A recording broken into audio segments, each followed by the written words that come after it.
Camera on की। इब्राहिम तलहा, बेटे अगर आपका कैमरा ऑन नहीं हो रहा तो बेटे मैं आपको क्लास से लीव करने लगी हूँ। बेटे don't share screen, very bad. I hope you all are fine. बेटे बेटे सबने कैमरास ऑन रखने हैं। बेटा जिसका भी कैमरा ऑफ होगा उसको मैं क्लास से लीव कर दूंगी, ठीक है। लास्ट बेटे हमने लेक्चर पढ़ा था, कहानी पढ़ी थी बबलू की कहानी।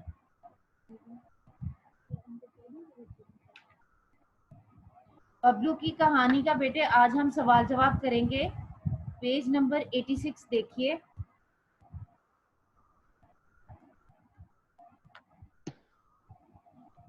कारवानी उर्दू पेज नंबर 86, इसमें सरगर्मियों वाले सवालात देखिए।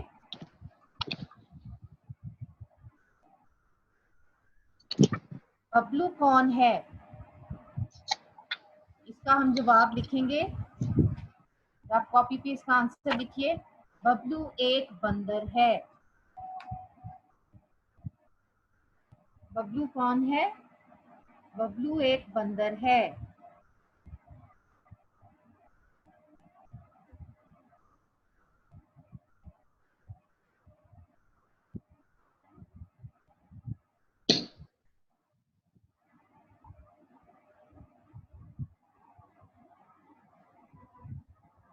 सवाल नंबर 1 का जवाब है जी बबलू एक बंदर है।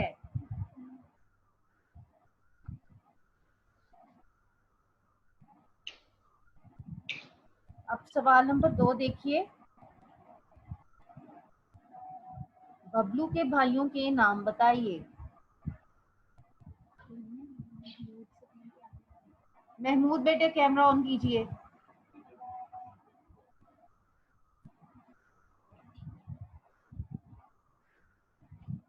बबलू के भाइयों के नाम बताइए। इसका जवाब है बबलू के भाइयों के नाम।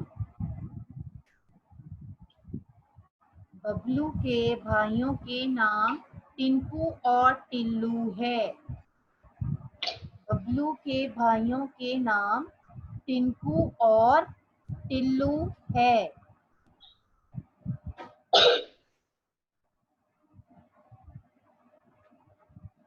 क्वेश्चन नंबर 2 का आंसर है बबलू के भाइयों के नाम टिंकू और टिल्लू है।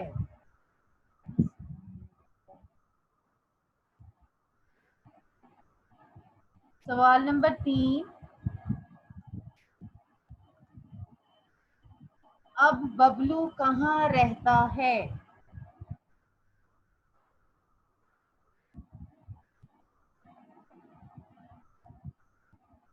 सवाल नंबर 3।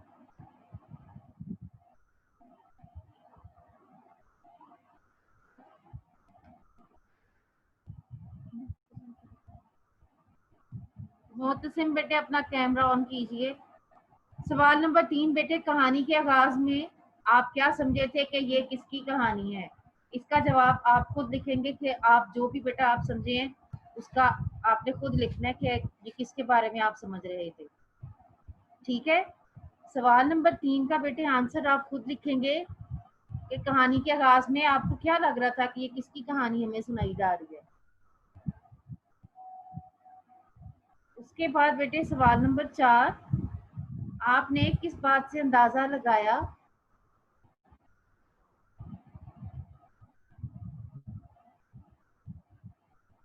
कि बबलू दरअसल कौन है? इसका भी जवाब बेटे आप खुद लिखेंगे। सवाल नंबर 3 और 4 का जवाब बेटे आप खुद लिखेंगे कि आपको किस तरह से पता लगा था कि बबलू जो है वो बंदर है, यानी वो कौन है, ठीक है। मैंने पहले 2 सवाल आपको करवाए हैं कि बबलू एक बंदर है। दूसरा, बबलू के भाइयों का नाम टिंकू और टिल्लू। सवाल नंबर 3 और 4 बेटे आप खुद आंसर लिखेंगे। उसके बाद सवाल नंबर 5, अब बबलू कहाँ रहता है? अब बबलू चिड़ियाघर में रहता है।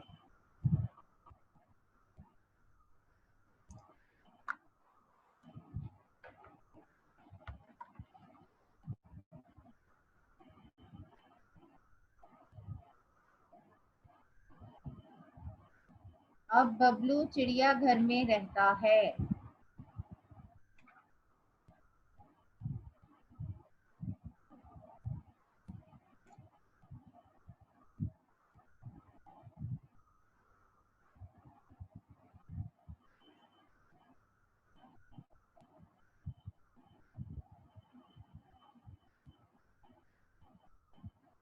अब बबलू चिड़िया घर में रहता है।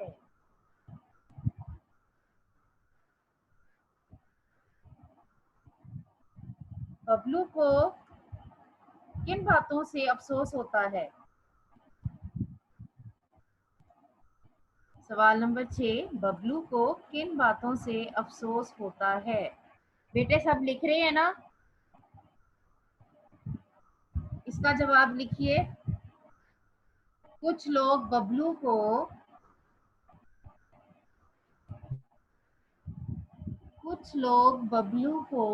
बहुत तंग करते हैं।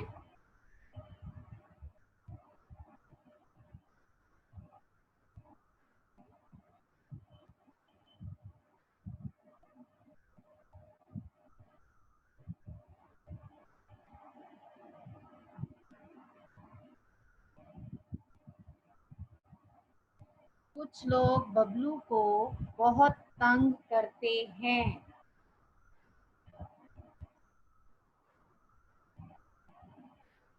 कॉमा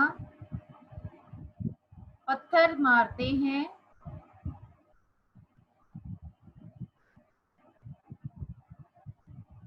पत्थर मारते हैं उस वक्त बबलू को पत्थर मारते हैं उस वक्त बबलू को बहुत अफसोस होता है। पत्थर मारते हैं उस वक्त बबलू को बहुत अफसोस होता है।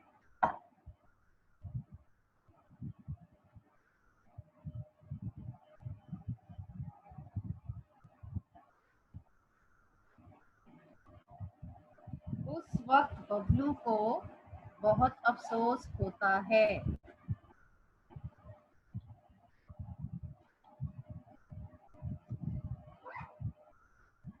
इसके बाद बेटे सवाल है, अगर आप बबलू या उसके साथियों से मिलने जाएंगे तो किन बातों का ख्याल रखेंगे?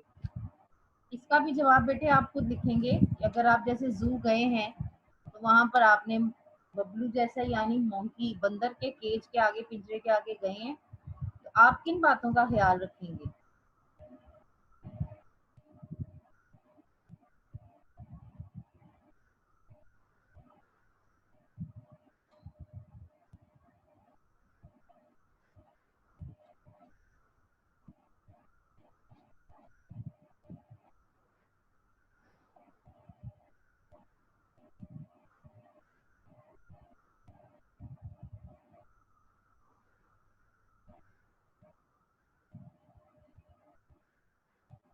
जी क्लास 4 बेटे, यहाँ पे हमारा बबलू की कहानी का बेटे काम खत्म होता है। बेटे मैं आप लोगों को थोड़ा सा टाइम दे रही हूँ, अगर किसी ने इसके मुतालिक कोई सवाल पूछना है तो बेटे पूछ लीजिए, फिर हम अपने रीडर की रीडिंग स्टार्ट करेंगे। हैंड रेज बेटा कीजिए अगर कोई क्वेश्चन किसी ने पूछना है तो।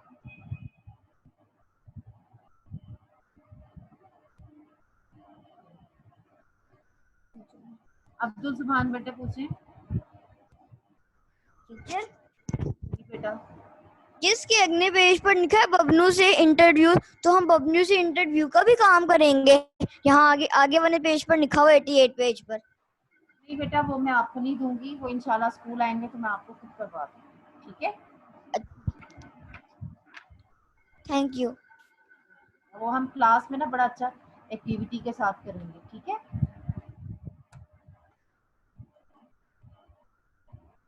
जी बेटा, और कौन पूछना चाहेगा? टीचर, जी टीचर आपने क्वेश्चन नंबर 7 का आंसर नहीं बताया। बेटे 7 आप करेंगे ना खुद। इसमें लिखा है ना कि जैसे मैंने आपको बोला नहीं, आप अपने साथियों के साथ, जैसे आप स्कूल के साथ या अपने फ्रेंड या अपने फ्रेंड्स के साथ जाते हैं जू, ठीक है? तो वहाँ आप जब बंदर के पिंजरे के आगे जाएंगे तो आप किन चीजों का ख्याल रखेंगे, कि आप जिन चीजों का ख्याल रखेंगे वो आपने खुद से लिखना है, ठीक है। क्वेश्चन टीचर नंबर थोड़ी 3 सी थोड़ी सी बता दूं, जैसे बेटा आप इन चीजों का ख्याल रखेंगे कि कोई उसको पत्थर न मारे, ठीक है, कोई ओके उनको तंग ना करे, इन चीजों का ख्याल होगा ना। और उसको खाने की भी सही चीजें दे, पॉपकॉर्न मूंगफली वो शौक से खाता है, केले शौक से खाता है, ठीक है, कोई उसको तंग ना करे, इन चीजों का आप ख्याल रखेंगे। हाँ जी सोहा बेटे।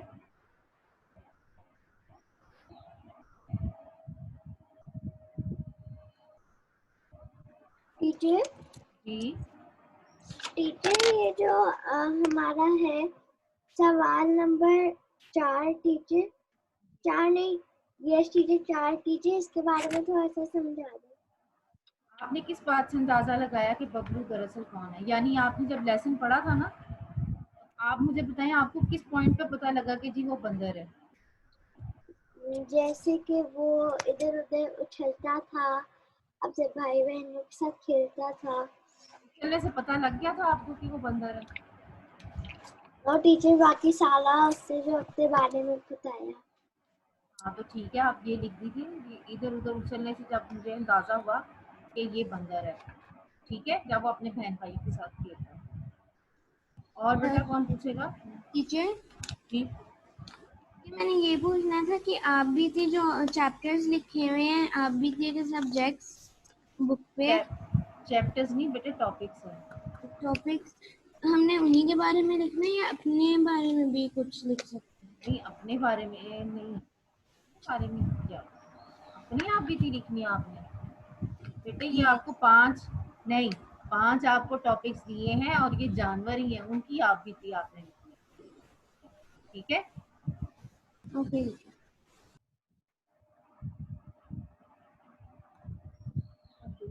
अब्दुल्ला बेटे आप पूछिए। टीचर मुझे तो रीडर नहीं मिली थी पहले, तो मैं तो दादा अब्बू के घर में था।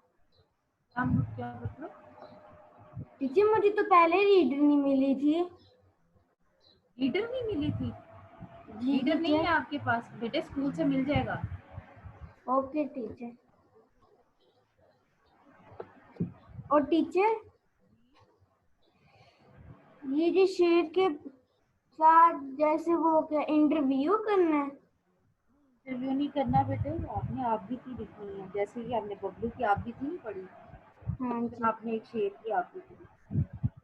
Okay teacher. ओके बेटा। Any more question class 4। बेटे सब अपना होमवर्क देख लें। अलिफिया बेटे पूछिए quickly.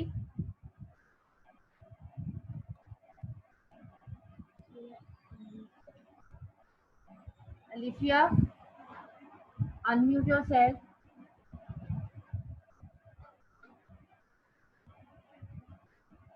Alifiya unmute yourself. Okay बेटे होमवर्क देख लीजिए क्लास 4।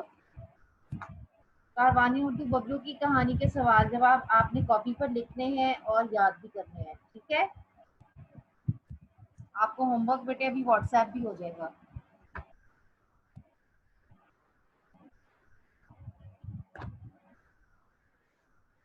अब जी बेटा रीडर निकालिए, हमारे पास अभी टाइम है, और हैंड रेस कीजिए, हम रीडिंग करेंगे, ठीक है। हिंदुस्तान बेटे आज के जो हमारे इसमें कहानी है वकील का अंजाम, पेज नंबर 31।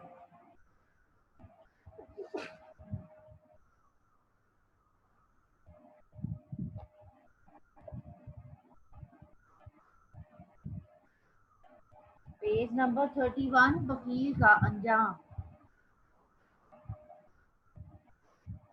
हाँ जी बेटे स्टार्ट रीडिंग।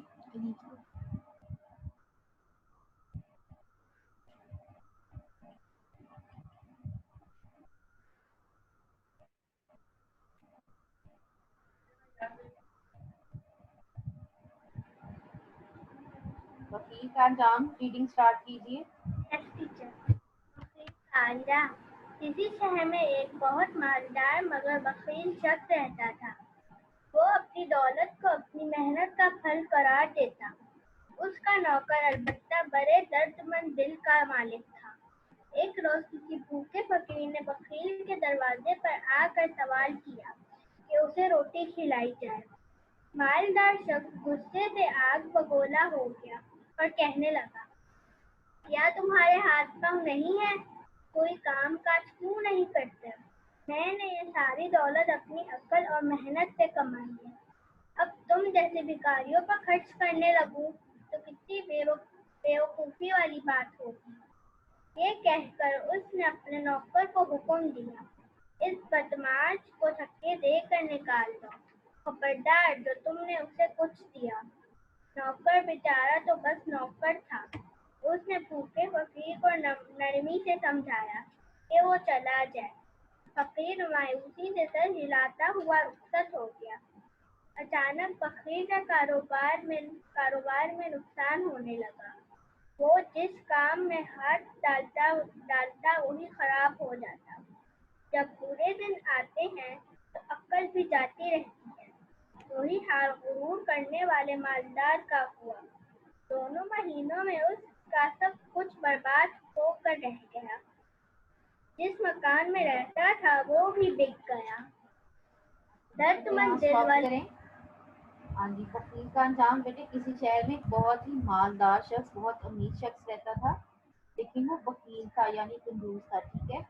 और वो अपनी दौलत को जो है ना, वो अपनी मेहनत का फल करार देता था। वो कहता था ये मेरे पास जो कुछ भी दौलत है ना, ये सब कुछ मैंने मेहनत करके हासिल की है।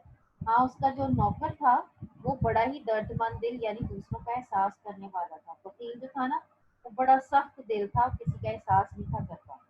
एक रोज जब उसके दरवाजे पर एक फकीर आया तो वकील के दरवाजे पर उसने सवाल किया फकीर ने कि उसे रोटी दी जाए। मालदार शख्स तो जनाब गुस्से से आग बबूला हो गया और कहने लगा कि तुम्हारे पास हाथ पाँव नहीं है, जाओ कोई काम करो। मैंने तो ये सारी दौलत अपनी अकल और मेहनत से कमाई है। अगर मैं तुम जैसे फकीरों भिखारियों पर खर्च करने लगूंगा तो कितनी बेवकूफ़ी वाली बात होगी। ये कहकर ना उसने अपने नौकर को कहा कि इसको ना यहाँ से धक्के देकर निकाल दो और खबरदार जो तुमने इसको कुछ भी दिया तो। अब नौकर तो बस नौकर था, वो क्या करता, उसने ना बेटे इस फकीर को जरा ना आराम से नरमी से बताया कि यहाँ से चले जाओ, तुम्हें यहाँ से कुछ नहीं मिलेगा। फकीर ना बड़ा ही मायूस होकर वहां से चला गया। कुछ ही दिनों के बाद क्या हुआ जी, वकील जो था वो शख्स, उसको अपने कारोबार में ना नुकसान होने लगा। तो जिस काम में भी हाथ डालता उसका वो काम खराब हो जाता है। और सच ही कहते हैं कि जब बुरे दिन आते हैं ना तो अकल भी जाती रहती है। वही हाल उसका हुआ। उसको अपने माल पर, अपनी अकल और जहानत पर, मेहनत पर बहुत जरूरी था, ठीक है। अब क्या जी हुआ, दिनों महीनों में उसका सब कुछ बर्बाद हो गया। ताकि जहाँ वो रहता था उसका मकान भी बिक गया। अगला पेज बेटा कीजिए, पेज नंबर 32। कौन रीडिंग करेंगे हमारे साथ?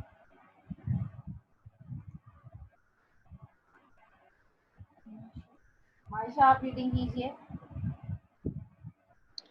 दर्दमंद दिल वाले नौकर ने साथ निभाने की कोशिश की, मगर वो मजबूर शख्स जब पाए पाए को मोहताज हो गया तो नौकर ने भी उसका साथ छोड़ दिया। आयशा बेटे, पाई पाई, ठीक है। पाई पाई को हाँ पाई पाई को मोहताज हो गया तो नौकर ने भी उसका साथ छोड़ दिया। मुसीबत में तो साया भी इंसान से जुदा हो जाता है। नौकर ने किसी और दौलतमंद की मुलाजिमत कर ली। इसका नया मालिक दिल का बड़ा सखी था। दिल किसी का दिल दिखाना इस सख्त नापसंद था। कोई फकीर इसके दरवाजे पर आता तो खाली हाथ लौट कर न जाता। नौकर अपने नए मालिक के घर आयशा, लौट कर न जाता। नौकर अपने नए मालिक के घर बहुत खुश था। एक रोज किसी गरीब फकीरे ने दिल मालदार के दरवाजे पर आके सवाल किया। कमजोरी की वजह से फकीर की आवाज लर्ज रही थी। नए मालिक ने नौकर से कहा, फौरन जाओ और फकीर को मुनासिब रकम दे आओ। नौकर जब वापस आया तो आयशा बेटे शाबाश, यहाँ पे स्टॉप कीजिए, ठीक है। अब जी दर्दमंद दिल वाला जो नौकर था उसने तो अपने मालिक के ना साथ निभाने की बहुत कोशिश की, लेकिन अब जी वो जो वकील शख्स था इंतहाई मगरूर था। अब वो एक एक पैसे को पाई यानी एक एक पैसे को भी मोहताज हो गया था, उसके पास अब कुछ नहीं था। फिर जी नौकर ने भी उसका साथ छोड़ दिया, जाहिर है वो भी नौकर था, वो कितनी की देर उसका साथ निभाता है। मुसीबत में तो कहते हैं सच है, साया भी इंसान का साथ छोड़ जाता है। नौकर ने जी किसी अब कहीं और जगह मुलाजमत कर ली। अब जी वो जहाँ मुलाजमत करता था वो उसका नया मालिक जो था वो बहुत ही नरम दिल का मालिक था और वो बहुत ज्यादा सख्त था। कोई भी फकीर उसके दरवाजे पर आता तो वो उसको खाली हाथ नहीं था लौटाता। नौकर जो है वो अपने नए मालिक से बहुत ज्यादा खुश था। एक रोज ही उसके दरवाजे पर ना गरीब फकीर आया। गरीब फकीर जो था उसने बेटा मालदार के दरवाजे पर दस्तक की, सवाल किया यानी उससे कुछ खाने को मांगा। कमजोरी इतनी थी उस फकीर को कि उसकी आवाज तक कांप रही थी, लरज रही थी, कांप रही थी। तब जी वो जो मालिक था उसने नौकर से कहा कि फौरन जाओ और फकीर को ना कुछ पैसे देकर आओ। अब जी कौन रीडिंग करेगा आगे?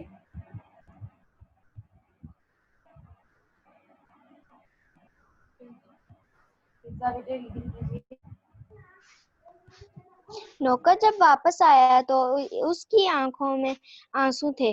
सहावत करने वाले मालिक ने हैरान होकर पूछा, तुम रो क्यों रहे हो? क्या फकीर ने कुछ कहा है? मेरे आका, जमाने की गर्दिश देखकर मेरा दिल खून के आंसू रो रहा है। नौकर ने जवाब दिया, ये फकीर किसी जमाने में बड़ी दौलत का मालिक हुआ करता था। मैं इसके यहाँ मुलाजमत किया करता था। ये दौलतमंद तो था मगर था बड़ा मगरूर और बखील। किसी फकीर को एक पाई नहीं दिया करता था। शायद इसका तकब्बर ही इसे ये ले डूबा। ये सुनकर नेक दिल मालिक भी खामोश हो गया। फिर उसने अपने नौकर से कहा, खुदा की अता की हुई नेमतों पर इंसान को शुक्र अदा करना चाहिए। अपनी अकल पर तकब्बर और तकब्बुर और गरूर इंसान को बर्बाद कर देता है। मैं ही वो फकीर हूँ। ठीक है। अब जी नौकर जब वापस आया उस फकीर को पैसे देकर तो नौकर की ना आंखों में आंसू थे। अब मालिक बड़ा हैरान हुआ, उसने कहा तुम तो पैसे देने के तो फकीर को रो क्यों रहे हो? उसने फकीर ने नौकर ने बोला कि जी मेरा जो वो पुराना आका था यानी मालिक था वो जी जमाने की गर्दिश यानी देखें कि वक्त कैसा आ गया, मेरा दिल उसको देखकर खून के आंसू रो रहा है। मेरा मालिक ही वाहिद था जो फकीर बनकर मांग रहा था और ये फकीर जो है किसी जमाने में बड़ी दौलत का मालिक था। मैं इसके यहाँ मुलाजमत किया करता था, उसने बताया। लेकिन इतना मगरूर था और इतना फकीर था कि किसी भी फकीर को एक पाई तक नहीं देता था इसके दरवाजे पर कोई आता था तो नौकर ने कहा शायद इसको ना अपने किसी भी तकब्बुर और गरूर की सजा मिल रही है। ये तमाम बातें सुनकर ना अब जो नया उसका मालिक था ना, नेक दिल मालिक, खामोश हो गया। फिर उसने अपने नौकर से कहा कि अल्लाह की अता की हुई नेमतों पर इंसान को ना अल्लाह का शुक्र अदा करना चाहिए और अपनी अक्ल पर तकब्बुर और गुरूर नहीं करना चाहिए, क्योंकि तकब्बुर और गुरूर जो है वो इंसान को बर्बाद कर देता है। आपकी रीडिंग कौन करेगा?